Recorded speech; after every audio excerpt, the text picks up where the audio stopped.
Hello, world. Brian here. I thought I would do another one in my series of addiction and the role that it's played in my life and where I'm at now. This brings us up to about part 8. And when I left last time, I was talking about my introduction into residential rehab, the intake procedure. You know, you go in, they go through your stuff, they strip you down, they make sure you ain't got nothing on you, give you a drug test, monitored drug test. If it's the first time you had one of those, there's going to be someone there that's going to make sure that it is you that is going in the cup. And then you get sent off to await your belongings coming back.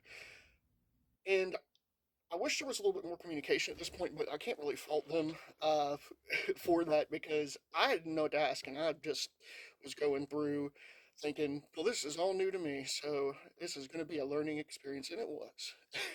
It was. So I get the first night I was by myself, and I stayed up watching Netflix, and they had snacks and stuff.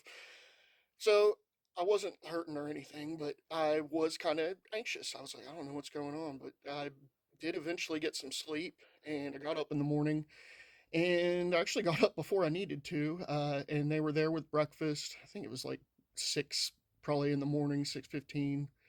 Uh, and they were like, "Here, get something to eat, and then we're going to go up here uh, to see where everybody else is."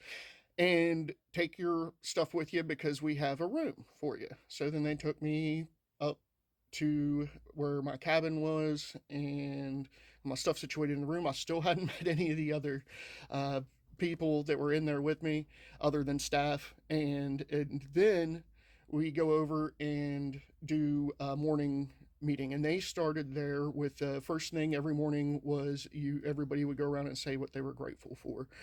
And I, you know, I was a little put off by it at first because I was put off by everything, and but it really was kind of that was what I needed. I needed a grounding to know where to start, and it was a great place to start. Where do you start at rehab? You start at what are you grateful for? And I'll never forget the guy that ran the facility. He told us one day, he was like, and some of y'all don't put any thought into it, and you think you don't have anything to be grateful. If you haven't got anything to be grateful, then be grateful you got toilet paper to wipe your ass in there, because you might not have that. And I've been places where I haven't had it. And, it really kind of put things in perspective. And just getting to know everybody really kind of let my reality settle in that regardless of what I thought of myself and what I had accomplished in my life or where I was, that this is where I was now. And you know what? I'm no different than anybody else that's going through these doors. I have my own story, and the thing that I always have stick with me, that I remember to this day, is that I am unique, but I am not special.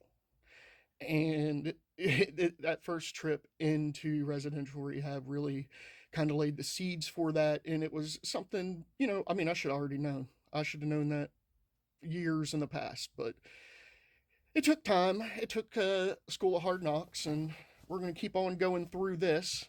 And I'll keep on telling you about what happened and where I'm at now. Because I like where I'm at now. I like this Brian Nagy. I think this is going to be the Brian Nagy that stays and changes for the rest of his life and tries to make the rest of his life the best of his life. And if you need to hear this, I love you.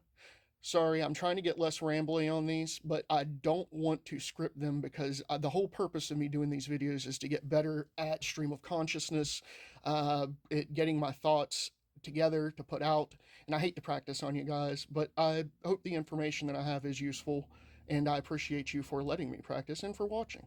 And please go over to Nagi.org if you're interested in any of this and read all the stories and stuff that I put up. Every day I put something up on there, and I'd love to have you.